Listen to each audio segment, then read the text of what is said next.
Deebinee dhufnee jirra jechuudha. Mata dureen keenya kaadhaa immoo barattoonni gonkumaa sooshaal miidiyaa akka hin fayyadamne kan jedhudha jechuudha.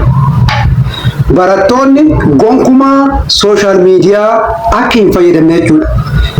Viidiyoo kana erga dhageeffatteen boodatte jechuudha. Sooshaal miidiyaa ni fayyadamta moo hin fayyadamtu? Keetaa jechuudha. Kanaafuu murtee mataa keetii kaa'uun duratti viidiyoo kana yoo kan sirriitti dhageeffattu taate gorsa cimaa sii kennuu danda'a jechuudha. Yoo kan duraan sabiskiraayib godhin laayik kooment godhi jedha. Akkuma isin jalqabaratti isin kaasuuf yaalatti barattoonni gonkumaa sooshaal miidiyaa akka hin fayyadamne jedha jechuudha. Kana maalirraan ka'een jedha. Komii tokko tokkotu akka biyya keenyatti illee ka'aa jira jechuudha sooshaal miidiyaa irratti jechuudha. Keessumattuu erga barattoonni kutaa 12ffaa qormaata seensa yuunivarsiitii kufuu jalqabaniin boodatti wanta komiin guddaa irratti ka'u keessaa tokko sooshaal miidiyaadha jechuudha. Maaliif jedhamee irratti ka'amaa barattoonni sooshaal miidiyaa irra waan oolanii fi hin dubbisanii kanaaf qormaata kufanii waan jedhutu ka'a jechuudha. Sooshaal miidiyaa yoo jennu sooshaal miidiyaan kunniin eenyuufaa waan jedhu xiqqoo isii haayilaaytii isin tuqeessaniin booda tokko keessa deemee akka isitti himaa jechuudha. Sooshaal miidiyaa ka jennuun feesbuukidha, yuutuubiidha, tiiktookidha, linkidiinidha, eksiidha, walumaa galatti sooshaal miidiyaan baay'eedha jechuudha. Kana keessa yeroo baay'ee kan barattoonni ittiin hamatamanii feesbuukii, tiiktookii fi yuutuubiidha jechuudha. Walumaa galatti kunniin maal jennaani sooshaal miidiyaadha. Kunniin yeroo ammaa biyya keenyatti kan barattoota kuffisaa jiru, kan barattoonni akka qormaata hin dabarre godhu, kan barattoonni akka hin dubbifne godhu sooshaal miidiyaadha jedhama. Zaatu riyaalitii kun dhugaadha waan jedhu sirriitti ilaallaa jechuudha. Sooshaal miidiyaa guutumaan guututti akka waan badaatitti abaarree lafa kaa'u sirriidha. Waa tokko isinitti hima dhageeffadhaa.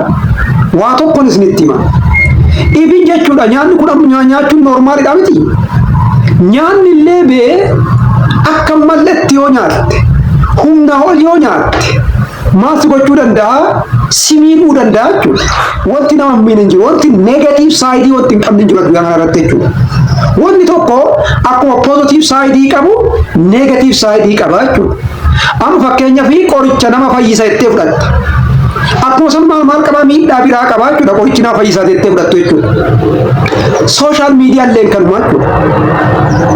Ani ammoo wanti walii galatti jedhu sooshaal miidiyaa gonkumaa barattoonni akka hin fayyadamne jechuun waan ta'u natti hin fakkaatu jechuudha.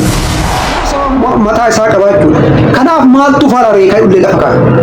Yoo akka dhumaatti na wajjin turtanii eega fayyadamuu qabaatanii akkamitti fayyadamuu qabaatanii maaltu furmaata ta'a kan jedhullee barnootaa fi gorsa cimaa ni argattu waan ta'eedhaaf akka isin na wajjin turtan abdii guddaan qaba jechuudha.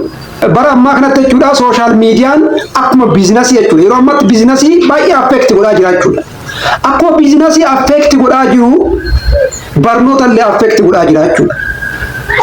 Amma namoota sooshaal miidiyaa barattoota sooshaal miidiyaa karaa sirriin fayyadamanii fi namoota callisanii kitaabuma qofa dubbisanii barattoota callisanii kitaabuma qofa dubbisanii osoo wal bira fiddee qormaata kennitee fi waliin argatanii jechuudha.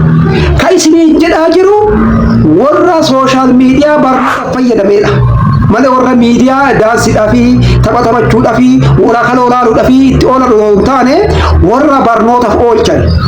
Warri daansiif itti fayyadamanii, warri wala kan olaaluuf itti hin fayyadamanii, warri kan olaaluuf itti fayyadamanii sunniin bu'aa waan biraati jechuudha. Kan isiniin jedhaa jiru barattoota sooshaal miidiyaa barnootaaf oolchanii fi barattoota kitaabuma qofa manatti dubbisanii waan barsiisan barsiisu qofa dubbisanii walitti finnee otoo qorree eentu qabxii gaarii irra fide odoo jette waliin argatu jechuudha. Gonkumaa waliin argatu jechuudha. Kanaaf akkamitti fayyadamuu qabnaa dhoonni guddaan ammasumatti jechuudha. Sooshaal miidiyaan dirqama garuu immoo akkamitti fayyadamuu danda'uu qabna jechuudha. Keessumattuu ijoolleen keenya kan itti fayyadamanii feesbuukii, yuutuubii fi tiiktookidha jechuudha. Amma waan isin dhibu waa tokko isin himaa jechuudha. yuutuubii mee fudhadhaa fakkeenya isin yaa kaasu. yuutuubii yoo fudhattanii yuunivarsiitii guddaa tokko jechuudha. Yuunivarsiitii guddaa jechuudha. Iddoo ati mana kee teettee barsiisaa fila barbaadden, qabiyyee barbaadden, laaboraatoorii yoo barbaadde laaboraatooriidhaan, meeshaa deeggarsa barnootaa yoo barbaadde meeshaa deeggarsa barnootaatiin, gosa barnootaa barbaadden, barsiisaa biyya keessaa barbaadde, barsiisaa biyya alaa barbaadde, barbaaddu Hindii barbaadde, barbaaddu Ameerikaawii barbaadde, barbaaddu Ingiliz, barsiisaa barbaadde filattee iddoo itti barattu yoo jiraatte yuutuubiidha jechuudha. Mata dura amma dura maal jedhaa barsiisaa barataa yoo galuu fi didee barsiisa makomataa oolaa jechuudha. Amma barsiisaa kan hordofuuf jechuudha qabxii akka isaa kennuuf. Beekumsa inni qabu san akka madaaluuf barsiisaa hordofa malee beekumsa barsiisa irraa waa hunda argataa fi miti jechuudha. Maa inni bakka isa dhibdisanii kallattii yuutuubii seenee barbaadu googilii seenee barbaadu immoo tiiktookii irratti illee ijoolleen barsiisanii jira isaan jira seenee barachuu danda'a mana isaa taa'ee jechuudha.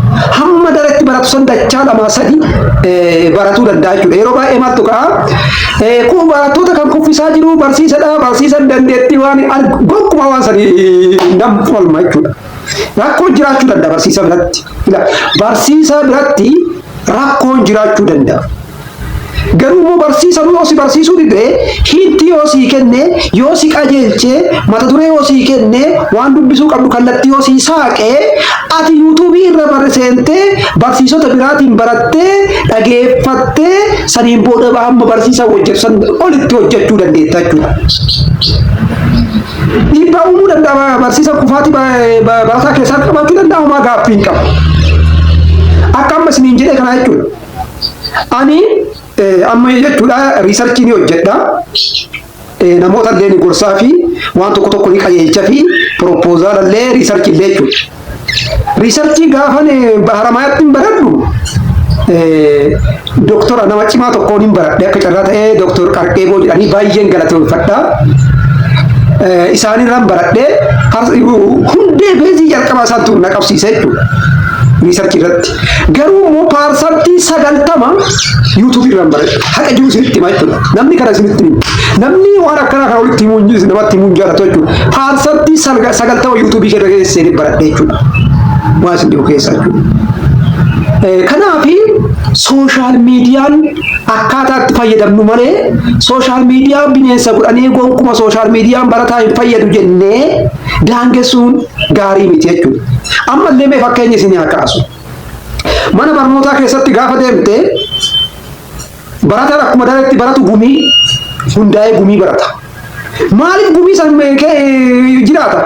Waan dareetti baratu sanii gumii san keessatti hawaasummaa isaatiin qabatamaan piraaktiis akka godhuuf jechuudha.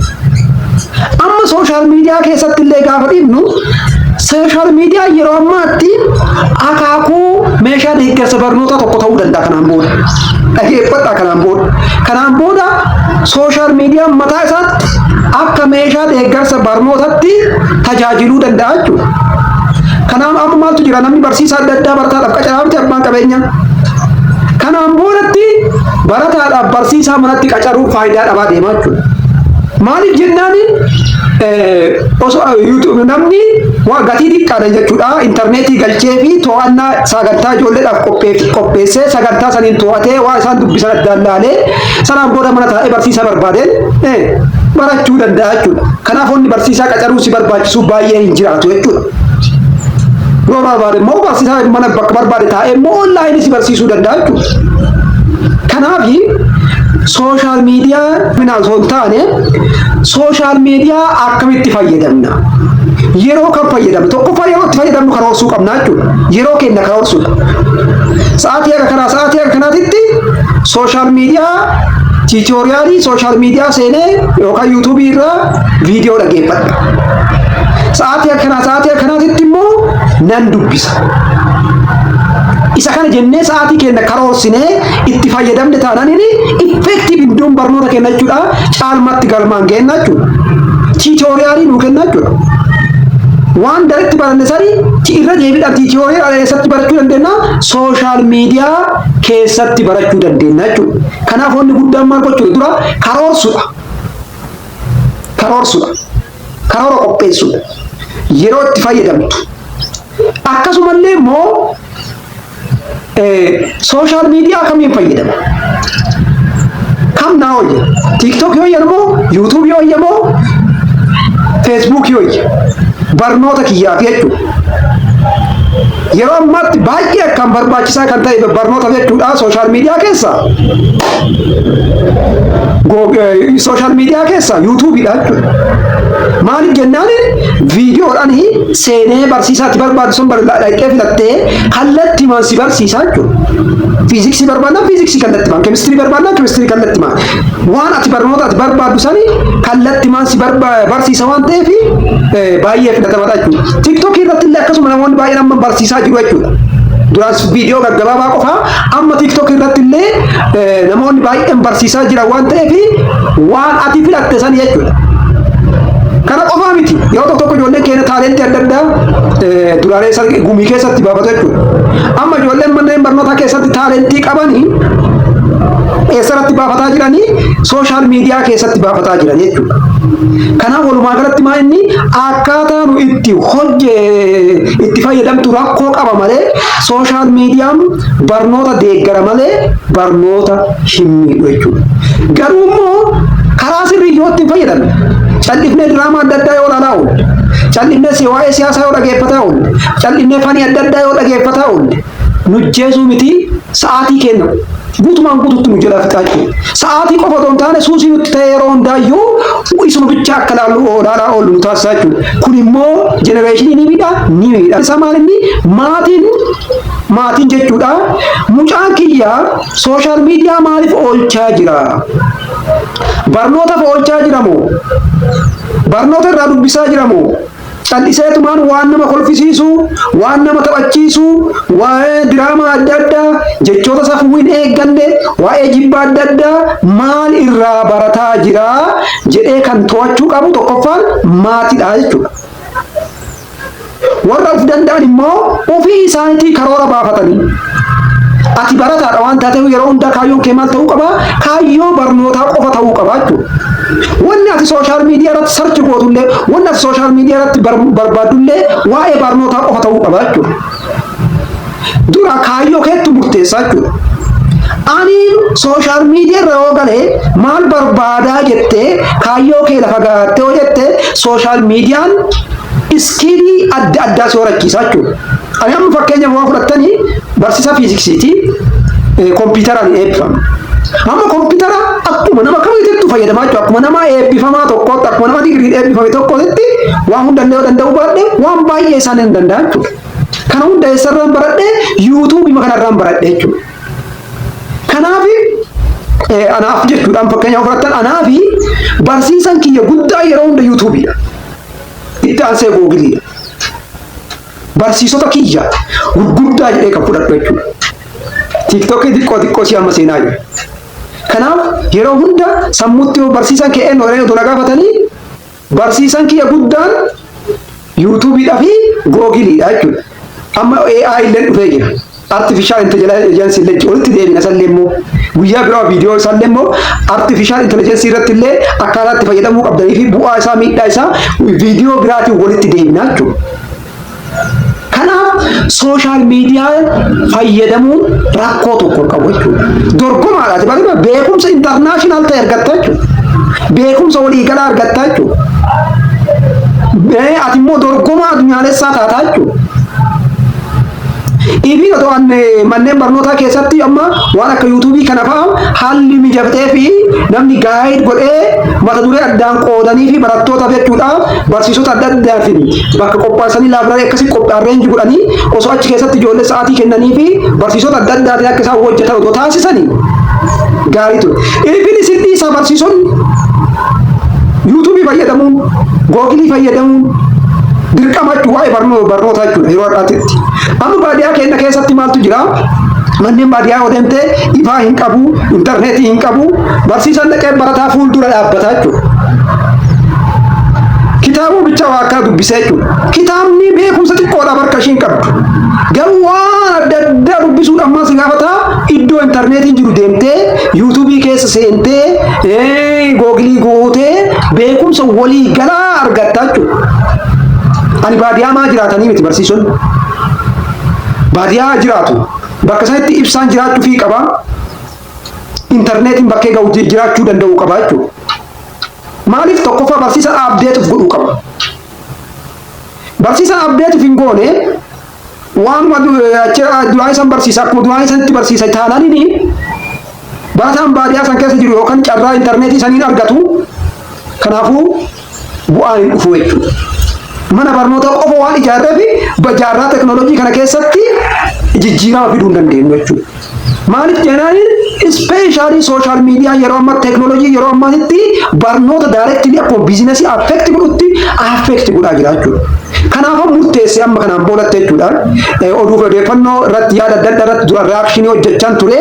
Amma kanaan boodatti tokkoffaa waa'ee sooshaal miidiyaa irratti barnoota irratti inni qabu wajjin barnoota adda addaas ni kenna. Lammaffaa asirratti jechuudha riisarchii irratti waan baay'ee isin barsiisuuf qopheessaa jira jechuudha. Kanaaf sooshaal miidiyaa fayyadamuun rakkoo mataa isaa danda'e hin qabaatu. Garuu immoo akkaataa itti fayyadamnu santu rakkoo mataa isaa danda'e qabaata waan ta'eef akkaataa itti sooshaal miidiyaatti fayyadamnutu fooyya'uu danda'u qaba. Kaayyeeffatte ani barataadha.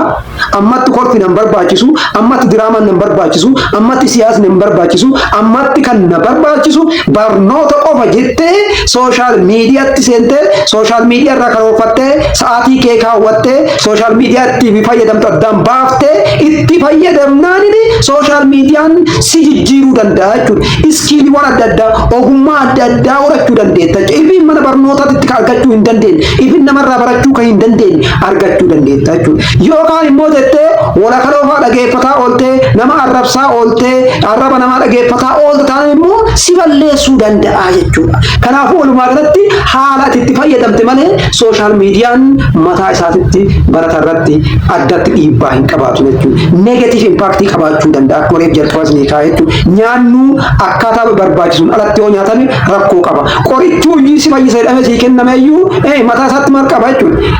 Neegatiif saayidii qaba akkuma poozitiif saayidii qabu jechuudha. Wanti tokko neegatiif saayidii yoo qabaate poozitiif saayidii yoo qabaate neegatiif saayidii illee ni qabaata jechuudha.